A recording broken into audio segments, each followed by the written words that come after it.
কত বড় হয়ে গেছে মধু, সেই এতটুকু বেলায় দেখেছি। তোমার আব্বা মা ভালো আছে তো? হ্যাঁ ভালো আছে। আপনি ভালো আছেন তো আন্টি? আরে থাক মধু থাক, এতদিন আসার সময় হলো, বউকে ফোন করে করে হাঁপে গেছি। অত লজ্জা কিসে? নিজের বাড়ি আসবে, বেড়াবা, খাবা, তবে তো ভালো লাগবে। আমাকে চিনতে পারছো? আমি বিয়ার বিটি। ভালো আছেন বিটি? হ্যাঁ, ছোটবেলায় আমার কাছে তো বেশি থাকতা, বলেই তো গেছো আমাদেরকে। এখন আর ওসব কথা মনে থাকে? না না বিটি, কলকাতা ছিলাম তো, আর বাড়িও তো সেভাবে আসা হয় না। কেন মাঝখানে বাড়ি এসেছিলাম এত করে বললু? দুধে যারা যারা আমার ভিডিওটাকে দেখছো অবশ্যই লাইক, কমেন্ট, শেয়ার এবং সাবস্ক্রাইব করো এবং কমেন্টে জানাও আমাদের ভিডিওটা তোমাদের কেমন লাগছে। এরকম ছোট ছোট ক্লিপ দেখার জন্য আমাদের চ্যানেলটিকে সাবস্ক্রাইব করতে ভুলবে না কিন্তু। এসে বেরিয়ে গেলে হতো না? আকাশ চলে এসছে। ভালো আছে বাপ? হ্যাঁ আঙ্কেল, আপনি ভালো আছেন? হ্যাঁ হ্যাঁ, একবারে সামান্য মতো দেখতে হয়েছে।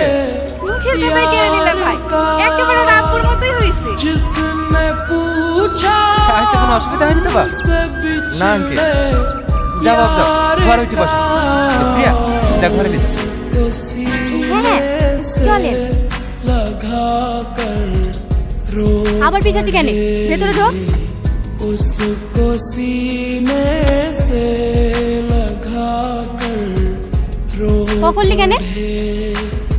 কি করলু? নাটক করছি আমি প্রিয়া। আমাকে ফাঁসালি কেন তাই বল। ও যে কোনো আমাকে প্রিয়া ভাবছে। হ্যাঁ বিয়ে করে ফেলবি? আমি বিয়ে করবো? লাগছে ছাড়। ছোটবেলা থেকে তোর সাথে বিয়ে ঠিক হয়ে আছে, তোকে বিয়ে করতে হবে। আমি এক্ষুনি মামিকে কি সব বলে দিচ্ছি। বল বল বল বল। লক্ষ্মী বোন না, তুই তো আমার সব থেকে কাছের বন্ধু। তুই হেল্প করবি না তো কে করবে বল? রাজকে তো ভালো করেই চিনিস। এমনিতে বিয়ে ঠিক হয়েছে শুনে কথা বলা বন্ধ করে দিয়েছি। আমার ওর সাথে ঘুরতে দেখলে একবারে ব্রেকআপ করে দেবে। আমি রাজকে হারাতে পারবো না। তো আমি কি করবো? তুই আকাশকে বিয়ে করতে চাইছিস, রাজকে ভালোবাসিস, বাড়িতে বলে দিবি। তুই বলতে না পারলে বল, আমি বলে দিচ্ছি। ঠিক আছে না? তুই তো আমাকে ভালো করেই চিনিস। ছোটবেলা থেকে বিয়ে ঠিক হয়ে আছে। এখন যদি বিয়ে করবো না বলে বলে দিবি মেরে দেবে। আর আমিও প্রিয়া সেজে নাটক করতে জানতে পারলে গলে পা তুলে দাঁড়াবে।